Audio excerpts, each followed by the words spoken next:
नमस्कार दोस्तों, मैं अंकुर उपाध्याय स्वागत करता हूं आप सभी का एक बार फिर से अपनी नई वीडियो में। जिस खबर का दोस्तों आपको मुझको हम सबको इंतजार था, फाइनली वो न्यूज़ भी आ चुकी है। एक बार फिर से Bharat delegation and US delegation Delhi में मीटिंग करने जा रहे हैं ट्रेड डील को लेकर, और उम्मीद करते हैं कि अब ट्रेड डील ऑलमोस्ट जो फाइनल लेवल पे पहुंच रही थी वो 1 इंच और बढ़कर डायरेक्टली हमारे पास कुछ बड़ा आउटकम आ जाए। दोस्तों, ये जो कमिंग वीक है फुल ऑफ एक्शन रहने वाला है, फुल ऑफ एक्शन, क्योंकि इसमें ऐसे ऐसे इवेंट्स हैं जो डायरेक्टली भारत के बाजार को इंपैक्ट डालेंगे। और इस वीक के अगले वीक बाद आप ये कह सकते हो बाजार में लिक्विडिटी कम हो जाएगी, क्योंकि नॉर्मली देखा जाता है 15 दिसंबर के बाद एफआई छुट्टी पे चले जाते हैं। हम लोगों ने नॉर्मली नोटिस किया है, बट इतना हैवी लेवल पे आप छुट्टी पे नहीं जाते हैं, क्योंकि ट्रेडिंग करना बहुत इजी हो चुका है। सॉफ्टवेयर की माध्यम से आप कहीं से भी अपना एक लैपटॉप लेकर ट्रेड मार सकते हो। इनफैक्ट फोन से ही सब लोग करते रहते हैं अब तो लैपटॉप तक की भी जरूरत नहीं पड़ती है। तो छुट्टी पे जाते हैं, एंजॉय करते हैं, बट कहीं ना कहीं वो लिक्विडिटी जो पहले 1000 करोड़ का सौदा हो रहा है तो 700 करोड़ पे जरूर आ जाती है, बट ऐसा नहीं है 200-500 करोड़ पे ही रह जाए। थोड़ा 15-20% की डिम कमी आती है, बट उतनी हैवी कम नहीं होती है। अब मैं आप सभी के साथ सबसे पहले तो एक बिग ब्रेकिंग शेयर कर देता हूं ट्रेड डील को लेकर, उसके बाद हम आगे डिस्कस करेंगे। तो खबर ये आ रही है, trade discussions between India and the United States are set to commence on December 10 in New Delhi. The talk will involve both countries trade representatives. यानी कि 10 दिसंबर वो दिन है जहां पे ट्रेड डील को लेकर दोनों कंट्रीज के डेलीगेशंस बात करने वाले हैं दिल्ली में। दैट मीन्स इन शॉर्ट आप ये कह सकते हो कि यूएस डेलीगेशन 9 दिसंबर या 10 दिसंबर को आपके लिए देश में आते हुए दिखेंगे। 10 दिसंबर को मीटिंग है तो ऑब्वियसली 9 दिसंबर तक ही आ जाएंगे, या हो सकता है पहले भी आ जाएं, और ट्रेड डिस्कशन होगा 10 दिसंबर को। तो ये अभी की बिग ब्रेकिंग है दोस्तों दोबारा से। अब आ जाता हूं स्टॉक्स पे, जिसका शायद आप सभी को बेसब्री से इंतजार होगा। दो चीजें बताना चाहूंगा। ट्रेड डील से केवल वही पैसा बना पाएगा जिसने दुख दर्द झेला है, वो पैसा नहीं बना सकता जिसने दुख दर्द नहीं झेला। ये एक ऐसी चीज है जो कब क्या आएगा आपको पता ही नहीं है। फॉर एग्जाम्पल, अभी मैं कह रहा हूं ट्रेड डील होने जा रही है, जिन जिन शेयर्स की बात करूंगा मंडे ऊपर खुल जाएंगे, आप खरीदोगे।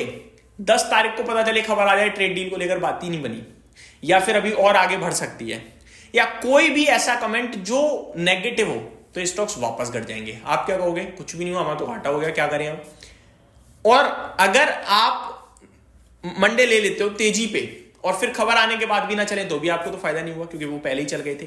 तो ट्रेड डील का फायदा वो ले पाएगा जिसने रिसेंट डेज में जब जब गिरे हैं ट्रेड डील नहीं होने के चलते, या खबर आई बट डिले हो रही है, वो लोग बैठे हैं चुपचाप, उन्हें भरोसा है ट्रेड डील आई।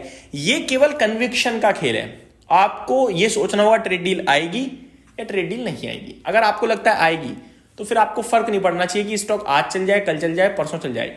जिस कंपनी की अच्छी वैल्यू है और यूएस में ट्रेड ना होने की वजह से गिर रखा है, वो शेयर इवेंचुअली चलेगा, क्योंकि ट्रेड डील आएगी। ऐसा आप मानते हो, मैं पर्सनल लेवल पे मानता हूं ट्रेड डील आएगी, लेकिन ट्रेड डील कितने परसेंट पे आएगी ये मुझे नहीं पता।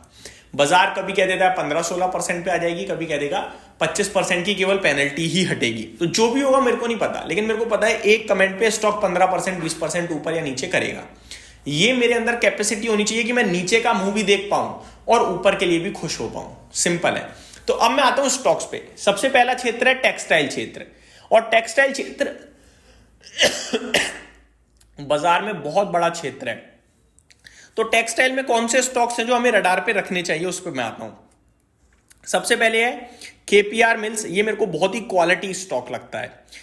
981 के लेवल्स पे ट्रेड कर रहा है, ऊपर से अच्छी खासी करेक्शन है, 1350-1400 के हाई दिखाए हुए हैं।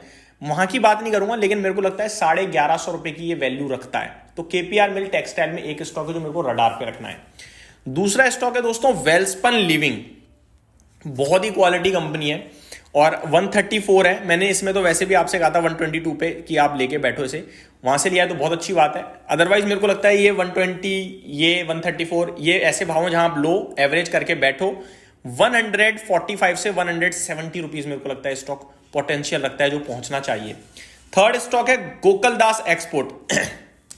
गोकुलदास एक्सपोर्ट की बात करी जाए 872 है। मेरे को लगता है अभी ये इसमें थोड़ा मूव आ गया है नीचे से, अगर आप नोटिस करोगे तो करीब अक्टूबर में 700 रुपये था और आपके लिए नवंबर 20 के समथिंग 950 हो गया था, अभी 872 है।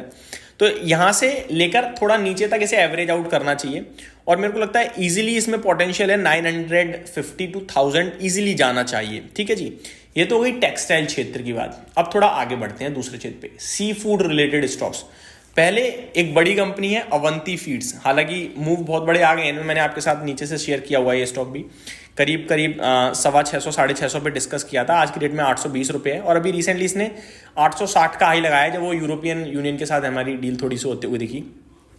तो 820 मेरे को लगता है ये भी मूव देगा, कंसोलिडेशन चल रहा है, 950 आपको ये भी दिखाएगा, 900 950। अगला है थोड़ा रिस्की टाइप है, छोटी कंपनी है एपेक्स फ्रोजन, 266 है। मेरे को लगता है किसी भी दिन रॉकेट हो सकता है दोबारा से और 350 400 वाला मेरे को लगता है मूव देना चाहिए ये स्टॉक भी। ठीक है जी, आगे बात करूं दोस्तों, इन दोनों के अलावा पूरे बाजार में कहाँ का इंपैक्ट आएगा, जो यूएस से ट्रेड करते हैं। अब ऐसे में सोना बीएलडब्ल्यू भी एक कंपनी है जो यूएस से अच्छा खासा कामकाज करती है। टाटा मोटर्स का भी एक बिजनेस है यूएस में, नॉर्थ अमेरिका में स्पेशली जेएलआर का बड़ा धंधा है, बट उससे ट्रेड डील का ज़्यादा कुछ लेना देना नहीं होगा क्योंकि ना वो इंडिया से यूएस भेजते हैं, वो तो इधर से उधर ही करते रहते हैं, बट फायदा तो होगा ही होगा, मुझे ऐसा लगता है। तो ये कुछ स्टॉक्स हैं जहाँ पे डेफिनेटली आपको ध्यान देना चाहिए। तो ये मेरी तरफ से अपडेट थी, उम्मीद करता हूँ डिटेल्स पसंद आई होंगी। Thank you so much for watching this video, have a great day guys.